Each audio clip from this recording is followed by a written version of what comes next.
Alhamdulillah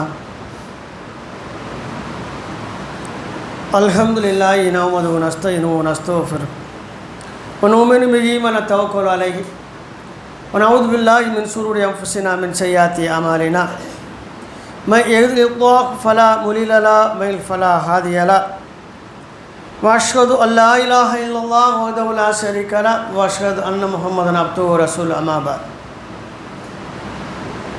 لقد قال الله تعالى في محكم التنزيل العليم والفرقان المجيد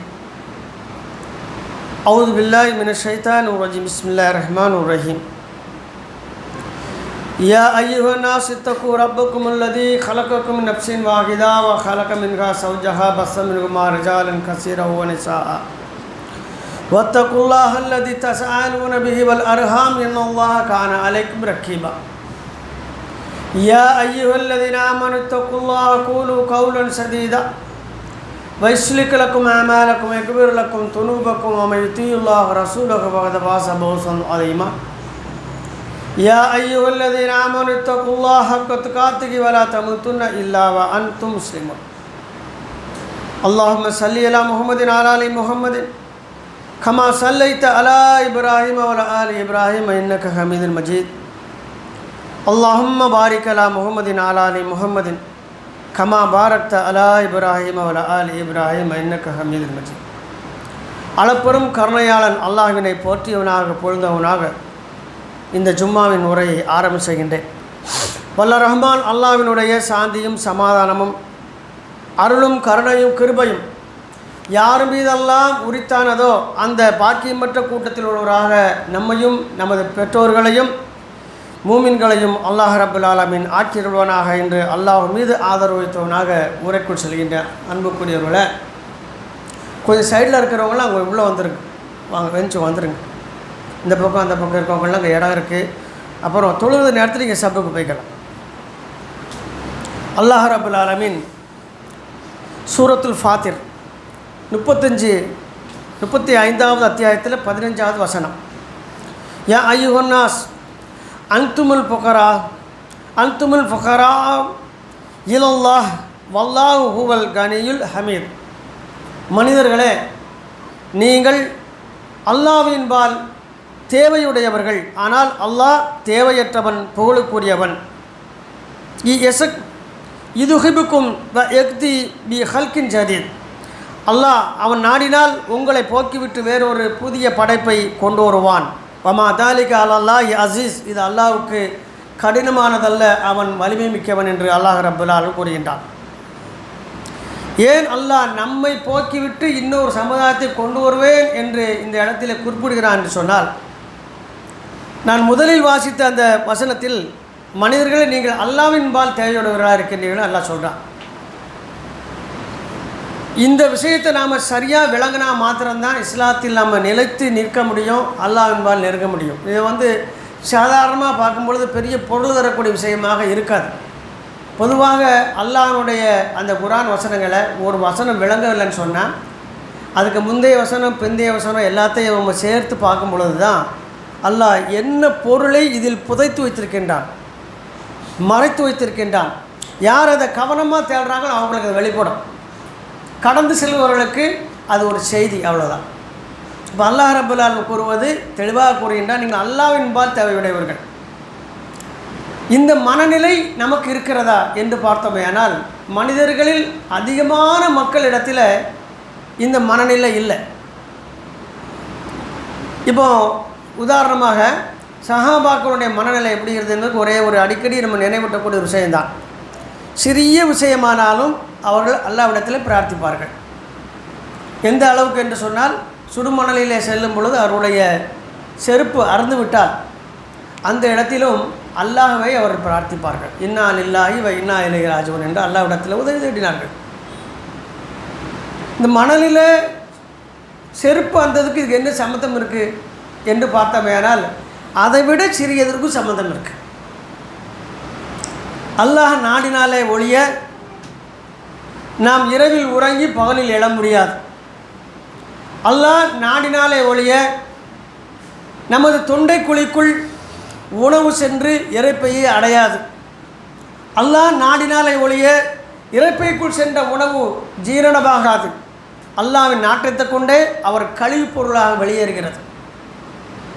இதெல்லாம் நாம் எப்படி நினச்சிருக்கிறோம் சொன்னால், இதெல்லாம் சாதாரணம் தானே, சாப்பிட்டா வெளியே போவோம், பசிச்சா சாப்பிடுவோம். இல்லை, இது இயற்கையானதில்லை. உதாரணத்துக்கு அல்லாஹ் குர்ஆனில் ஒரு விஷயம் சொல்கிறான். நாளை மறுமை நாளையில் அல்லாஹ் சில நபர்களை முகத்தை கொண்டு நடக்க வைப்பான் அப்படின்னு சொல்கிறான். சஹாபாக்கள் ஆச்சரியப்பட்டு கேட்டாங்க, அல்லாஹ்வின் தூதரே, முகத்தை கொண்டு அல்லாஹ் எப்படி நடக்க வைப்பானா அப்படின்னு ஆச்சரியமாக நடக்க வைப்பானா சந்தேகத்தில் கேட்கல, முகத்தை கொண்டு நடக்க வைப்பானா என்ன ஆச்சரியப்பட்டு கேட்டாங்க. ரசூல் ஸல்லல்லாஹு அலைஹி வஸல்லம் சொன்னாங்க, இதில் ஆச்சரியப்பட்டுக்க என்னப்பா இருக்குது, இந்த உங்கள் கால்களில் நடக்க வச்சா அவன் தானே. நாங்கள் இப்போ நாம் என்ன விளங்கி வச்சுருக்கோம், கால்களை கொண்டு நடப்பது சாத்தியம்னு விளங்கியிருக்கோம். சாத்தியம் இல்லை, அதுதான் ரசூல் ஸல்லல்லாஹு அலைஹி வஸல்லம் இடத்துல சொல்கிறாங்க.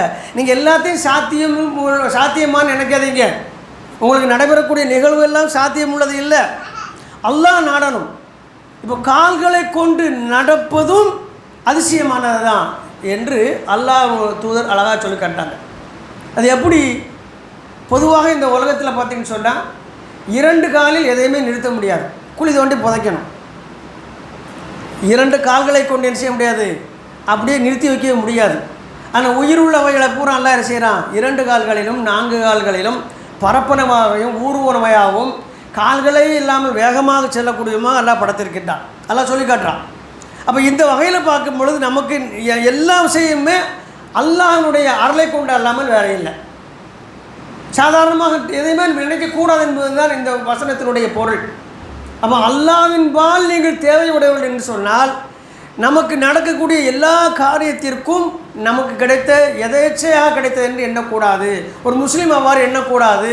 அல்லாஹ்வுக்கு நன்றி செலுத்த வேண்டும் என்பது தான் பொருள். அப்படி நன்றி செலுத்த மறுத்துவிட்டால் அடுத்த வசனத்தை பாருங்க, உங்களை போக்கிவிட்டு உங்களை விட பலமான ஒரு படங்கை கொண்டு வருவான் அல்லாஹ். இப்போ அல்லாஹ்வின் பால் தேவையுடையவர்கள் என்பதற்கு நம்ம எப்படி அல்லாஹ்விடத்தில் அதை வெளிக்காட்ட வேண்டும் என்று சொன்னால், அல்லாஹ்வுக்கு நன்றி செலுத்தி கொண்டே இருக்க வேண்டும். ஃபதுகுரூனி அதுகுருக்கும் வஸ்குரூலி வலா தக்ஃபுரூன். நீங்கள் அல்லாஹ்வை நினைவுறுங்கள், அல்லாஹ்வுக்கு நன்றி செலுத்துங்கள். அல்லாஹ் உங்களை மறுமை நாளிலே நினைவுறுவான் என் அடியான் என்று.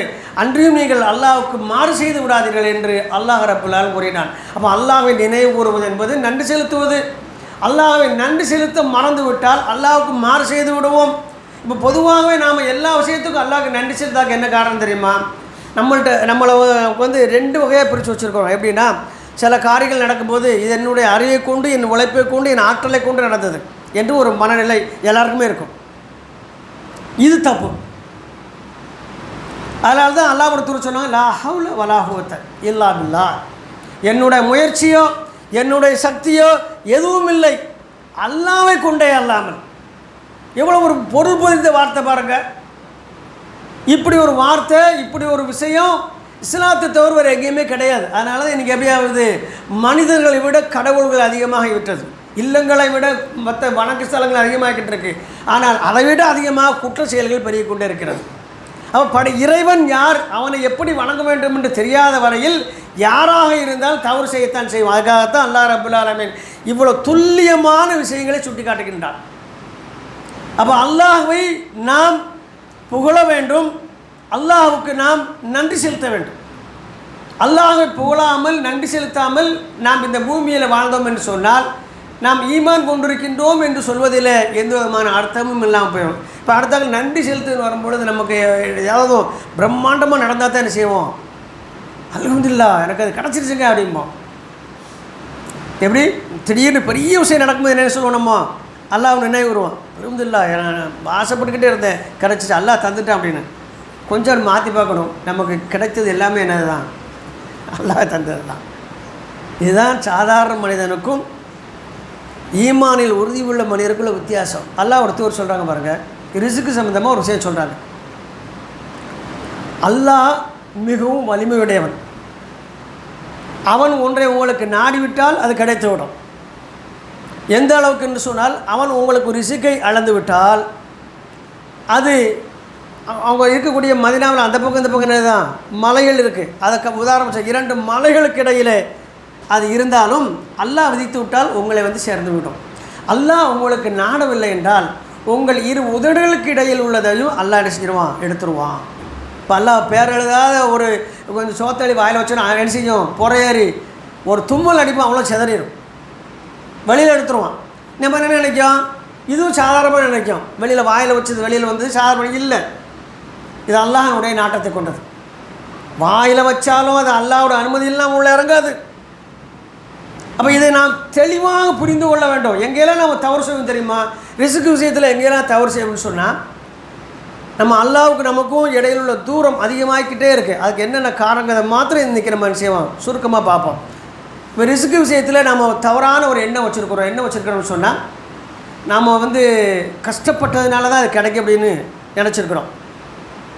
இல்லை, அல்லாஹ் ஏற்கனவே அளந்துருவான். அதற்கு நாம் எடுத்துக்கொண்ட வழிமுறை, நாம் எடுத்துக்கொண்ட முயற்சி. அல்லாஹ் நாடலைன்னா நம்ம எவ்வளவு முயற்சி செய்தாலும் கிடைக்காது. அதனால தான் ஒரு காரியம் நடக்கலாம், நம்ம என்ன செஞ்சிடணும், சரி லாஹூல வலாஹூத்து எல்லா பிள்ளாட்டு போய்கிட்டே இருக்கணும், முடிஞ்சு வச்சு. அல்லாஹ் நாடலை, நான் முயற்சி செய்ய, என் முயற்சி ஒன்றும் கிடையாது, என்னுடைய புக்தியை என்னுடைய சக்தியை கொண்டு எதுவுமே நடக்காது என்று ஒரு மனிதன் சாதாரணமாக கடந்து செல்வான். இப்போ அல்லாஹ்வுடைய தூதர் இந்த விஷயங்களெல்லாம் எப்படி சொல்கிறாங்கன்னா, அல்லாஹ் உங்களுக்கு விதித்ததை நீங்கள் நீதியான முறையில், நியாயமான முறையில் அடைந்து கொள்ள முயற்சி செய்யுங்கள். அல்லாஹ் அளந்தது கிடச்சிரும், அல்லாஹ் அளந்தது நமக்கு கிடச்சிரும். ஆனால் அதை நீங்கள் அடைந்து கொள்வதற்காக நீதமான முறையில் அதை அடைந்து கொள்கிறாங்க. இது எப்படி விளைஞ்சு கொள்ளார் என்பதற்கு ஒரு வரலாற்று செய்தி ஒன்றை நம்ம பார்க்கலாம். அலி ரலியல்லாஹு அன்ஹு அவங்க என்ன செய்கிறாங்க, ஒரு குதிரை ஒன்றை விற்பதற்காக மதீனாவில் உள்ள அந்த சந்தைக்கு கொண்டு போகிறாங்க குதிரையை. வீட்டில் ஏதோ மறந்து வைத்து விட்டதை எண்ணியவர்களாக அங்கே கொஞ்சம் யோசனை பண்ணிட்டு ஒரு நபர் நிற்கிறார். அவரை கூப்பிட்டு, இந்த குதிரையை பிடிச்சிருக்க, பார்த்துருக்க, நான் வீட்டுக்கு போயிட்டு வந்துடுறேன் அப்படின்னு சொல்கிறார். இங்கே போனோம், கொஞ்சம் நேரமாக வரலை. அப்போ அந்த மனிதனுடைய மனசில் ஒரு எண்ணம் எப்படி வந்துருச்சு சொன்னால், இன்னும் வரலையே நினச்சிக்கிட்டே இருக்கப்போ ஒரு ஆள் வந்து குதிரை விற்பனைக்கானக்கார ஆமாங்கிறார். என்ன விலைனார்? 10 திர்ஹம்னார். 10 திர்ஹம்னார். அவர் பார்த்தாரு, ரொம்ப இவ்வளவு சௌரியமாக அந்த ரேட்டில் இவ்வளோ நல்ல குதிரை கிடைக்காது. அவர் வாங்கிட்டார். இவர் காசை வாங்கிட்டு கன்சிட்டார், கடிவாளத்தை கைமாற்றிட்டு இவர் போயிட்டார். வாங்கினவருக்கு சின்ன உறுத்தல். சில பேர் திருட்டு பைக் வாங்கும்போது நல்லா சந்தோஷமாக இருக்கும், அப்புறம் ஸ்டாண்டை போடும்போது தான் உழுக்குள்ள செய்யும், எவன் தேடி வரணும் ஒரு பயம் வரும். அது மாதிரி அவருக்கு திருட்டு குதிரைக்கு ஒரு எண்ணம் வந்துருச்சு. இந்த விலைக்கு இந்த குதிரை கிடைக்கவே செய்யாது, நாம் அவசரப்பட்டுட்டோம், சரி நான் அல்லாஹ் மேலே பொறுப்பு பிடிச்சிட்டு அவர் அங்கேயே நிற்கிறார். குதிரையை கொண்டு போகல. குதிரையான உரிமையாளரான அலி ரலியல்லாஹு வந்து இடத்துக்கு வராங்க. அலி ரலியல்லாஹு அவங்க வந்து, நான் வேற ஒரு ஆளை விட்டுருந்தேன், நீங்கள் நிற்கிறேன்னு சொன்னோன்னே அவர் நடந்த சம்பவம் சொன்னார். நான் வந்து கேட்டேன் விற்பனைக்கான, ஆமானார். 10 திர்ஹத்துக்கு வித்துட்டு போயிட்டாரு. என்ன செஞ்சாங்க? சிரித்தாங்க, கடுமையாக சிரித்தாங்க. நாம் என்ன செய்வோம், கோவப்படுவான். அவங்க சிரித்தாங்க. ரொம்ப வேடிக்கையாக இருக்குது. என்ன அப்படின்னு, நான் அந்த மனிதரை என்னுடைய குதிரையை பார்த்துக்கிட சொன்னேன். அவர் அவ்வாறு பார்த்து கொண்டிருந்தால் குதிரையை விற்றவுடன் அவருக்கு 10 திர்ஹம் கொடுக்க வேண்டும் என்று நான் எண்ணியிருந்தேன். அவ்வாறு அவர் நின்றிருந்தால் இந்த 10 திர்ஹம் அவரை சென்றடையவும் ஹலாலாக, அதே 10 திர்ஹம் உங்களிடமிருந்து அவருக்கு சென்று விட்டது, ஆனால் ஹராமாக. அப்போ அல்லாஹ் நிர்ணயம் பண்ணது எவ்வளவு? 10 திர்ஹம் கிடச்சிருச்சு அவருக்கு. அடைந்த வழி தவறு. இது அவசரம். எப்படியாவது பொருள் மீது கொண்ட ஆசை. இந்த இடத்துலையும் நாம் தவறு செய்வோம், இந்த இடத்துலையும் நாம் தவறு செய்வோம். அப்போ தவறு செய்யக்கூடிய இடங்கள் எதெல்லாம் என்று பார்த்து, எங்கெல்லாம் சைத்தான் நமது மனதில் வந்து குழப்பத்தை ஏற்படுத்துவான், மனோச்சியை தூண்டுவான் என்று பார்த்து அதை பாடமாக பயின்று சரியான முறையில் உறுதியாக இருந்தோம் என்று சொன்னால், நாம் எடுத்து வைக்கும் ஒவ்வொரு அடியும் அல்லாஹ்வை நெருங்கக்கூடியதாக இருக்கும். ரொம்ப முக்கியமான விஷயங்கள். இங்கே நமக்கு நிறைய விஷயங்கள் விளக்கப்படலை. இப்போ கடந்த என்ன நான் வந்து பார்க்குற ஒரு 30 வருட காலத்தில், ஆரம்பத்திலிருந்து 10 வருட காலத்தில் சொல்லப்பட்ட செய்திகள், நடத்தப்பட்ட பாடங்கள், கொடுக்கப்பட்ட கல்வி முறைகள், பின்னால் வந்த 20 வருடத்தில் இல்லை என்று சொல்வதை விட இல்லவே இல்லை என்று சொல்லலாம். ஆனால் அழைப்பாளர்கள் கூடிவிட்டார்கள், தாயிக்கள் பெருகிவிட்டார்கள், மர்க்கஸுகள் அதிகமாக வந்துருச்சு, ஆனால் கல்வி காணாமல் போய்விட்டது. இதுதான் இந்த 2000க்கு இந்த பக்கம் நடந்த நிகழ்வு. அப்போ ஆரம்பத்தில் எல்லோரும் கூட்டாக இருக்கும் பொழுது மக்களுக்கு கல்வியை கொண்டு சேர்க்க வேண்டும் என்ற எண்ணத்தில் எங்கு சென்றாலும் நமது ஈமானை சரி செய்வதற்கான கல்வி கிடைத்து கொண்டே இருந்தது. வெளிநாடுகளிலிருந்து நான் இந்தியா வந்து இங்கே வந்து பயணித்த வரைக்கும் நான் பார்த்துக்கிட்டே இருக்கேன். அந்த கல்வி நல்ல தரமாக இருந்துச்சு. எப்போ நமக்குள்ள பிரச்சனைகள் வந்ததோ அப்போ கல்வி தரமற்று போகலை, கல்வியே போய்விட்டது. அப்படி ஒரு சூழ்நிலையில் வாழ்ந்துக்கிட்டு இருக்கப்போ ஒன்றும் கெட்டு போகல. மீண்டும் நம்ம கல்வியை தேடி சென்றோம் என்று சொன்னால் நிச்சயமாக அல்லாஹ் நமது ஈமானை உறுதிப்படுத்துவார். அப்போ அல்லாஹ்வுடைய இந்த வார்த்தை அல்லாஹ்விடத்தில் தேவையுடையவர்களாக இருக்கு என்று சொன்னால் ஒரு மனிதன் அல்லாஹ்வை சார்ந்து இருக்க வேண்டும். இப்போ நபியை பார்த்து அல்லாஹ் ஒரு வார்த்தை சொல்லலாம், நபியை நீங்கள் அவங்கள இஸ்லாத்தின் பக்கம் அழகிய அவங்க வரலைன்னா நீங்கள் கவலைப்படாதீங்க, நீங்கள் இப்படி சொல்லுங்கள், ஃபகுல் எனவே நீங்கள் கூறுங்கள், லா இலாஹா இல்லா லா இலாஹா ஹஸ்பி அல்லாஹு லா இலாஹா இல்லாஹு வ அலைஹி தவக்கல்து வஹுவ ரப்புல் அர்ஷில் அதீம். நீங்கள் இப்படி சொல்லிட்டு போயிருங்க, மற்ற நான் பார்த்துக்கிறேங்க. அல்லாஹ் என்ன சொல்லுதா, எனக்கு அல்லாஹ் போதுமானவன், அவனே வணக்கத்துக்குரியவன், சாதாரணமானவன் இல்லை, அவன்தான் வணக்கத்துக்குரியவன், நான் அவன் மீதே முழுமையாக நம்பிக்கை வைத்திருக்கின்றேன். அவன் யார் தெரியுமா, எப்பேற்பட்டவன் தெரியுமா, மகத்தான அரிசியினுடைய ரப்பு அவன் என்று நீங்கள் சொல்லுங்கள். அந்த மக்களிடத்தில் சொல்லிவிட்டு உங்களுடைய காரியத்தின்பால் நீங்கள் செல்லுங்கள், அவருடைய காரியங்களை நான் பார்த்துக்கொள்கிறேன் என்றால் அல்லாஹ் ரப்பல் சொல்ல. எவ்வளோ ஒரு அற்புதமான ஒரு வார்த்தை பாருங்கள். ஹஸ்பி அல்லாஹ் லா இலாஹா இல்லாஹு வ அலைஹி தவக்கல்து வஹுவ ரப்புல் அர்ஷில் அதீம். எப்பேற்பட்ட அருமையான ஒரு வார்த்தை பாருங்கள். இது பொருள் உணர்ந்து நமக்கும் சங்கடங்கள் வரும் பொழுது நாம் உயர்த்தி கொள்ளணும், தரம் உயர்த்தி கொள்வதற்கு சொல்லப்படக்கூடிய வார்த்தை என்ன தெரியுமா, இந்த துன்பங்களால் இந்த துயரங்களினால் என்னுடைய எதிரிகளுடைய சூழ்ச்சிகளினால் நான் தோன்று விட மாட்டேன். ஏன் தெரியுமா, எனக்கு அல்லாஹ் போதுமானவன். அந்த அல்லாஹ் எப்பேற்பட்டவன் தெரியுமா, அவன் தான் வணக்கத்துக்குரியவன். நீங்கள் வணங்குறதெல்லாம் வணக்கத்துக்குரியதில்லை, நான் எதை வணங்குகின்றேன், யாரை வணங்குகின்றானோ அவன்தான் வணக்கத்துக்குரியவன். ஆகையால் என்னுடைய எல்லா காரியங்களும் அவனையே சார்ந்திருக்கும். இது அல்லாஹ்வுக்கு நமக்கு இடையில் உள்ள உறவை மிக உறுதிப்படுத்தக்கூடிய வார்த்தைகள்.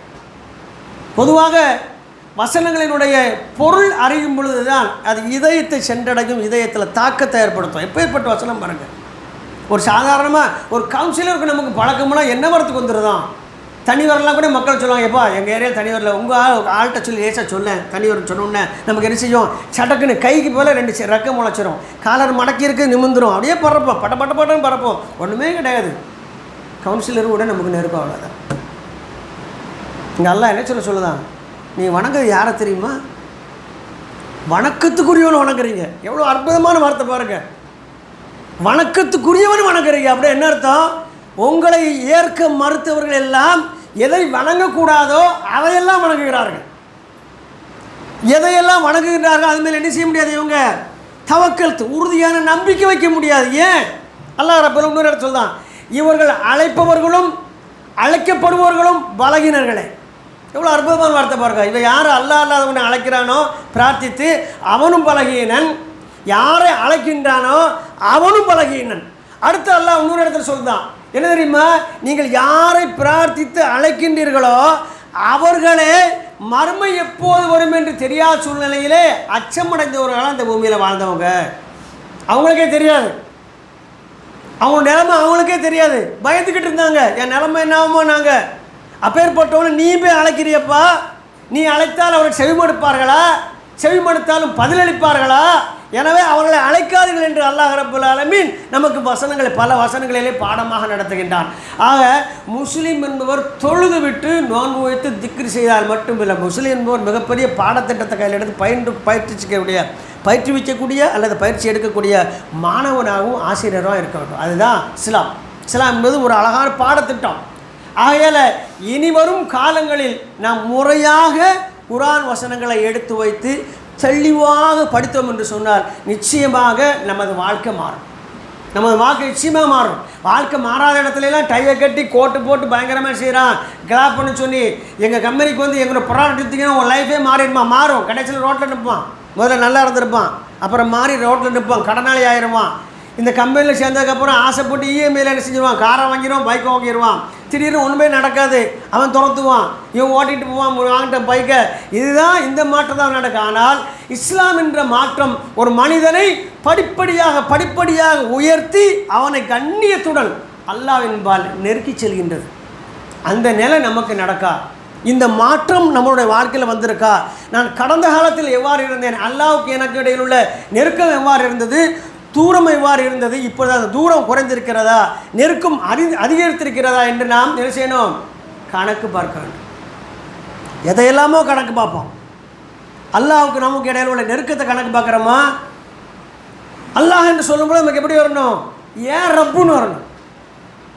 அதுதான் அந்த வார்த்தை, ரப்பி என்னுடைய ரப்பு. ஒரு மனிதன் ரொம்ப உரிமையாக சொல்லக்கூடிய வார்த்தை என் அப்படின்னு சேர்த்துட்டோம்னா அவன் ரொம்ப உரிமை எடுக்கிறான்னு அர்த்தம். அப்போ ரப்புன் அல்லாஹ் என்று சொல்லுவது காமன். அல்லாஹ் தான் எங்களுடைய ரப்பு என்பது பொதுவாக எல்லோரும் சேர்ந்து சொல்வது. ரப்பி அல்லாஹ் என்பது என் ரப்பு, என் ரப்பு அல்லாஹ் என்று சொல்லும் பொழுது ஒரு படி மேலே. இந்த ஒரு உரிமை எப்போ நமக்கு வரும்? அல்லாஹ்விடத்தில் இந்த உரிமை கொண்டாடக்கூடிய நிலைமை நமக்கு எப்போ வரும்னு சொன்னால், நம்ம வாழ்க்கையில் ஓரளவு என்ற நமக்கு தெரிந்த அளவுக்கு பரிசுத்தமாக இருந்தால்தான் வரும். தெரிந்த அளவுக்கு நமக்கு அறியாமல் நடந்துட்டால் பிரச்சனை இல்லை, அதை அல்லாஹ் அறிவித்து தருவான், திருத்திக் கொள்ளலாம். நாம் தெரிந்த எந்த தவறும் செய்யாத மனிதர்களாக இருக்கும் நிலையில் அல்லாஹுக்கும் நமக்கு இடையில் அந்த உறவு பலப்படுத்தப்படும். இது ரொம்ப முக்கியமான விஷயம். நீங்கள் எவ்வளவோ கடவுள்களை வணங்கக்கூடிய மக்களை இந்த உலகமெல்லாம் பார்க்குறோம். அவங்களுக்கு ஒரு ஆபத்துன்னு வரும்போது இறைவா என்று தான் அழைப்பாக்களுடைய அவர் வணங்கும் கடவுள்களின் பெயரை சொல்லி அழைக்க மாட்டார்கள். ஆனால் அல்லாஹ் சொல்கிறான், அல்லாஹ் என்பது எனது பெயர். மூசா நபி சொன்னான், நான் தான் உன்னுடைய ரப்பு, நான் தான் உன்னுடைய ரப்பு, என் பெயர் அல்லாஹ் என்றான்.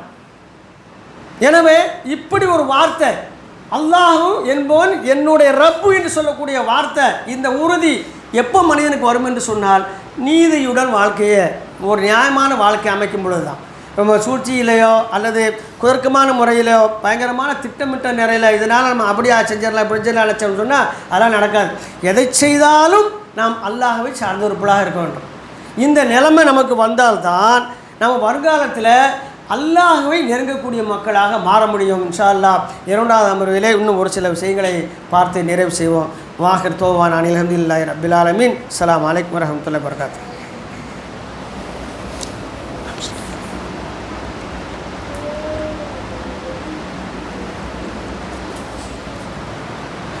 அல்ஹம்துலில்லாஹ். எல்லாம் அல்ல அல்லாஹ்வின் நல்லடியார்களே, நமது வாழ்க்கை மிகவும் முக்கியமான ஒரு வாழ்க்கை. அதில் நாம் நமது இபாதத்துகளை, நமது நேரங்களை, நமது காலங்களை மிக துல்லியமாக சரியான முறையில் கணக்கிட்டு செலவு செய்ய வேண்டும்.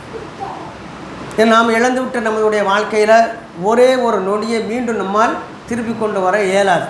இப்போ சும்மா ஆரம்பிக்கும் போது இருந்த நேரம் பாங்க் சொல்ல ஆரம்ப தம்பி எந்திரிச்சாரில்ல 45 ஆயிரத்து நம்மளோட ஆயுளில் இப்போ 25 நிமிஷம் குறைஞ்சிருச்சு.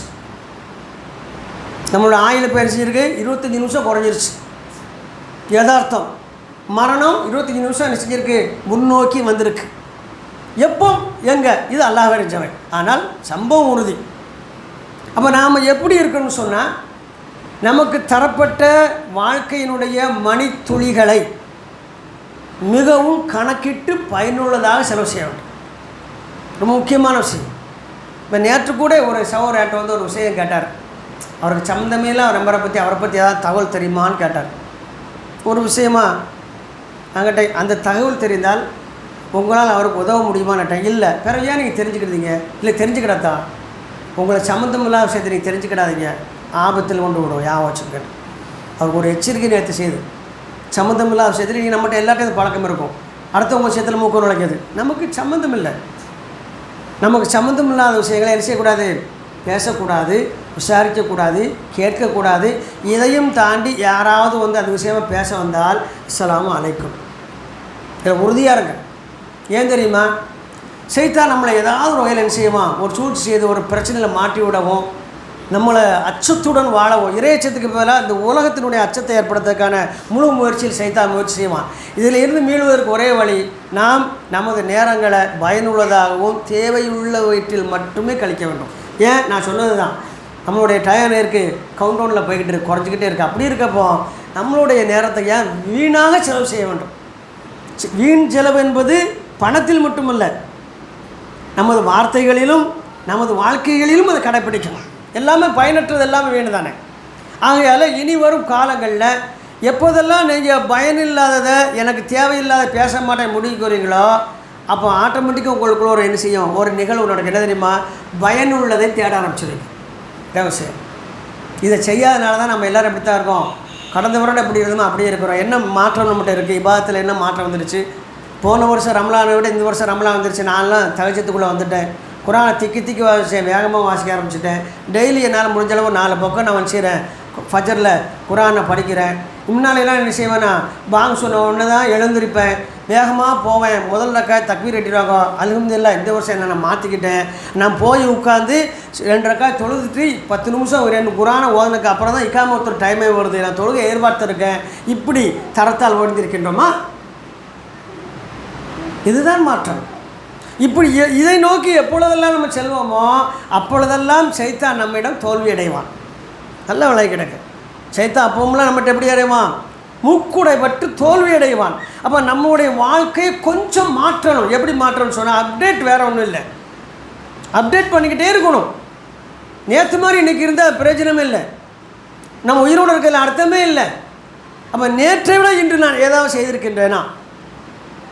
நான் நல்லா விளைக்கிறேன். நீங்கள் ஒரு வாழ்க்கையில் முதல்ல உங்களுடைய வாழ்க்கையோட மாற்றத்தை ஆரம்பிக்கிறதுக்கு ஒரே வழி என்ன தெரியுங்களா? ஃபஜருடைய நேரத்தில் நீங்கள் என்ன செய்யணும்?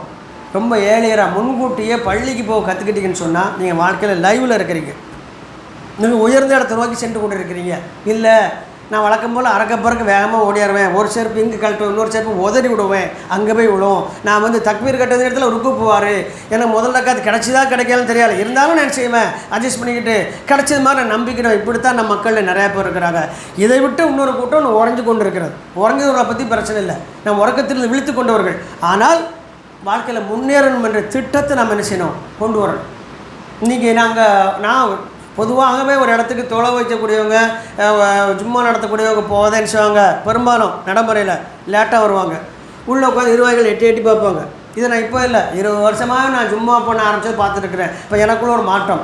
இந்த வர்றாரா இல்லையான்னு எட்டி பார்க்குற சூழ்நிலையில் நம்ம இந்த இடத்துல இருக்கக்கூடாது. எப்போவுமே பார்த்திங்கன்னா நான் தான் முதல்ல போவேன். இன்றைக்கி நான் தான் முதல்ல வந்தேன். எப்போவுமே இங்கே வரும்போது பாருங்கள், எங்கே போனாலும் நான் முதல்ல போயிடுவேன். என்ன இதில் லாபம் அப்படிங்கிறீங்களா? நமக்கு அல்லாஹ் ஒரு பணியை தந்திருக்கிறான், அதை என்ன செய்யணும்? ஆர்வத்தோட முதல்ல போய் உட்காந்துரும். இப்போ உங்களுக்கு ஒரு பணி, என்ன பணி? ஜும்மான் உரை செவிமடுப்பது, வேகமாக வரணும். நீ யாரெல்லாம் எவ்வளோ சீக்கிரமாக வந்தீங்க, இங்கே என்ன பண்ணிக்கிட்டு இருந்தீங்க என்பதை நீங்களே அறியும். உங்களுக்கே நான் உங்கள் நாளைக்கு விட்டுருந்தேன், நான் சீக்கிரம் வந்துட்டேன், எனக்கு ஜும்மா கிடச்சிருச்சு, நான் இங்கே ஒரு லைன் ஓதனேன், இல்லை 2 லைன் தான் ஓதனேன், எனக்கு டைம் இல்லை, 2 ரக்காத் தொழுதேன், அதுக்கப்புறம் 2 லைன் கூட ஓத முடியலை. இப்படி பல நிலைகள் இருக்கும் நம்மகிட்ட. இதை நம்ம அடுத்த வாரம் ஜும்மா வரும்பொழுது இன்ஷா அல்லாஹ் மாற்றத்தை கொண்டு வரணுமா வேண்டாமா? எனக்கு இங்கே வரும்போதெல்லாம் ஒரு ஒரு ஒரு பயம், ஒரு நேரமாக ஜும்மா நடக்குமா அப்படிங்க பயம். நடக்குவங்க நல்லா தெரியும், அந்த மாதிரி சூழ்நிலை யாருமே இருக்க மாட்டாங்க. நான் வர இன்றைக்கி 12 வந்திருக்கேன். 12:23 தான் முதல்ல நம்ம சகோதரர் எப்போ வரக்கூடிய ஒரு எனக்கு அடுத்து அவர் வந்துட்டார். அப்புறம் ஒருத்தராக வாரீங்க. கொஞ்சம் உங்களை நீங்கள் மாற்றிக்கொள்ளுங்க, தயவுசெய்து மாற்றிக்கொள்ளுங்க. இதுக்கு வேறு ஒன்றும் இல்லைங்க. ஒரு கேவலமான விஷயத்துக்கு மனுஷன் நேற்று ஒரு திரைப்பட நடிகரோட சினிமா ரிலீஸ் ஆகிருக்கு. அதுக்கு திருநெல்வேலியில் போனால் டிக்கெட்டு கிடைக்காது. இங்கேருந்து கடையில் வேலை பார்க்கக்கூடிய ஒரு சகோதரர் லீவு போட்டுட்டு நார்கோவிலில் சொல்லி வச்சு ஃப்ரெண்டுகிட்ட அங்கே போய் சினிமா பார்க்க போயிருக்காரு. நம்ம சகோதரர் தான், முஸ்லீம் சகோதரர் தான். அப்போ இந்த முக்கியத்துவத்தில் 50% ஜும்மாவுக்கு நம்ம எடுத்துக்கிட்டோமா? பிச்சைக்காரன், நம்ம கடமை நல்லா இருக்கும், ஒரு பிச்சைக்காரன் கண் அறகுறையதுன்னு தெரியும். 12:30 மணிக்கு டாஸ்மாக் வாசல் உட்காந்துறாங்க, 12 மணிக்கு திறந்தோன்னு வாங்கணும்னு பாருங்கள். கேடான காரியத்துக்கு போகிறவன்லாம் உலகத்தில் எவ்வளோ ஃபாஸ்ட்டாக இருக்கிறான், டைமிங் கீப் அப் பண்ணுறான், அட்வான்ஸாக போகிறான். 12 மணி திறக்கக்கூடிய டாஸ்மார்க்கு 12:30 போகிறான். ஆனால் ஜும்மா 12:45 தெரியுது, ஒரு 12:30 உள்ளே 2-3 அமல்களில் ஈடுபட வேண்டும் என்ற எண்ணம் நமக்கு இல்லை என்று சொன்னால், அப்போ நாம் அவனை விட மோசமான ஒரு ஒரு மைண்ட் செட்டில் இருக்கிறோம். இவ்வளோ ஒரு கேவலமான சூழலை பார்த்தீங்களா? இப்போ நீங்கள் ஒரு விஷயத்தை நல்லா நீங்கள் ஞாபகத்தில் வச்சுக்க தெரியுமா? ஜும்மாவாக இருக்கட்டும், மற்றதாக இருக்கட்டும், முதல்ல வர்றது, முதல் சப்பில் இடம் பிடிக்கிறது, தொழுகை எதிர்பார்த்து இருக்கணும். அப்போ அல்லாஹ் ஒரு சொல்கிறாங்க, யாரெல்லாம் தொழுகை எதிர்பார்த்தவர்களாக பள்ளியில் இருக்கின்றார்கள் அவர்கள் அப்படி இருக்கும் காரணமெல்லாம் நன்மையில் நிலைத்திருக்கிறார்கள். எவ்வளோ ஒரு விஷயம் பாருங்கள். அப்போ இது நாம் கூட ஒரு தௌஹீதை நம்ம சொல்லக்கூடிய, ஒரு ஏகத்துவம் சொல்லக்கூடிய நம்மகிட்ட கூட இந்த மாற்றம் இல்லைன்னு சொன்னால், அப்போ கூட்டுத்துவா வரவங்களும் மார்க்கத்தில் இல்லா செயலை செய்கிறவங்கள்ட்ட என்ன வந்துடும்? நீங்கள் நிறைய பேர் பார்த்தீங்கன்னா பெரிய பெரிய பெரிய பள்ளிகளில், சுன்னத்துல் ஜமாத் பள்ளிகளில் பார்த்தீங்கன்னா கடைசியில் போவாங்க. அவங்க போகும்போது தொழுகை நடந்துக்கிட்டு இருக்கும், போயிட்டு தொழுதுட்டு முதல்ல எழுந்துச்சி வந்துடும். கடைசியில் போயிட்டு திரும்பி முதல்ல வந்துடுவாங்க. அவங்களுக்கு மார்க்கம் தெரியல, நம்ம தான் சொல்லுதோம். நமக்கு மார்க்கம் தெரியும் தானே, நம்ம ஏன் முதல்ல வரல? நாம் அந்த குரானை எடுத்து விரித்து பார்க்கல, நாம் ஏன் ஓதலை 2 வசனம்? கொஞ்சம் சிந்திச்சு பாருங்கள். நமக்கு யாரையும் மார்க் போட வேண்டாம், நம்மளை பற்றி நமக்கு நல்லா தெரியும், நம்ம படைச்ச ரப்புக்கும் தெரியும். ஆகையால் இனி வரும் காலங்களில் நீங்கள் ஃபஜ்ர் மற்றும் இந்த ஜும்மா நேரங்களை கணக்கு வச்சுக்கிடுங்க. ஏன் இதை சொல்கிறோம்னா, ஜும்மாவுக்கு நம்ம நேரம் ஒதுக்கி வரோம், அதில் இதெல்லாம் பண்ண முடியும். மற்ற வக்தெல்லாம் நம்ம அலுவலில் இருப்போம், ஆனந்துவே ஜமாத்து கூட கிடைக்காம போயிடும், நம்ம டக்குன்னு போய் தொழுவிட்டு வேகமாக போவோம். அதெல்லாம் கணக்கில் இல்லை. ஃபஜருக்கு வீட்டில் தான் இருப்போம். ஃபஜருக்கு ஒரு வேலை இருக்க, ஒரு அலுவலும் இருக்காது, தொழுகைக்குன்னு தான் எழுந்து தொழுகைக்கு தான் பள்ளிக்கு போகிறோம். இந்த 2 விஷயங்களை தினசரி ஃபஜருடைய தொழுகைக்கு செல்லும் பொழுதும் வாரம் ஒரு முறை ஜும்மாவுக்கு செல்லும் பொழுதும் யார் நாம் முந்தியவராக இருக்கின்றோமோ அவர்கள் முந்தியவர்கள் தான். அஸ்ஸாபிகூன் வஸ்ஸாபிகூன் உலாயிக ஹுமுல் முகர்ரபூன். நன்மையில் முந்தியவர்கள் தான், அவர்கள் அல்லாஹ்வின் அருளுக்கு மிக அருகாமையில் இருப்பார்கள் என்பது அல்லாஹ்வுடைய வாக்கு.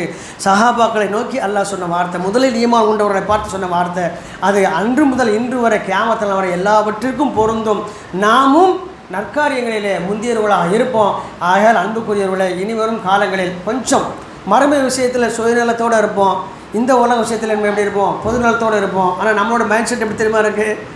இந்த உலகத்தில் சுயநலத்தோடு இருக்கிறோம், மர்ம விஷயத்தில் அப்படி ஹாயாக விட்டுருவோம், பிரச்சனை இல்லை அப்படின்னு. அப்படிலாம் இல்லை, பெரிய விஷயம் இது. நமக்கு இந்த வாழ்க்கையை தந்து, அது ஹிதாயத்தை தந்து, சிறுக்கில் இருந்த மீட்டு, நம்மகிட்ட எல்லாத்தையுமே ஒரு கெட்ட பழக்கங்கள் இருக்கும், அதெல்லாம் தூரத்துக்கு வீசி அதை செய்யணும்னு நினைக்கும் போது எல்லாம் அச்சத்தை தந்து இப்போ நம்மளை பாதுகாத்து ஒரு வழியில் கொண்டு போய்கிட்டு இருக்கான்னு சொன்னால், அதை முழுமையாக அந்த பலனை அடைய வேண்டும். அதற்கான பயிற்சியும் முயற்சியையும் நாம் தொழுகைகளிலிருந்து நாம் கற்றுக்கொள்ள வேண்டும். எல்லாம் அல்லாஹ் ரப்புல் ஆலமீன் இனி வரும் காலங்களில் மிகச்சிறந்த மக்கள் உள்ளவர்களாக, நன்மையால் முந்திக் கொள்ளக்கூடியவர்களாக நம் அனைவரையும் ஆக்கிவிட வேண்டும் என்று பிரார்த்தித்து நிறைவு செய்கின்றேன். வாஹிர் தோவானா அல்ஹம்துலில்லாஹி ரப்பில் ஆலமீன். அஸ்ஸலாமு அலைக்கும் வரஹ்மத்துல்லாஹி வபரகாத்துஹு.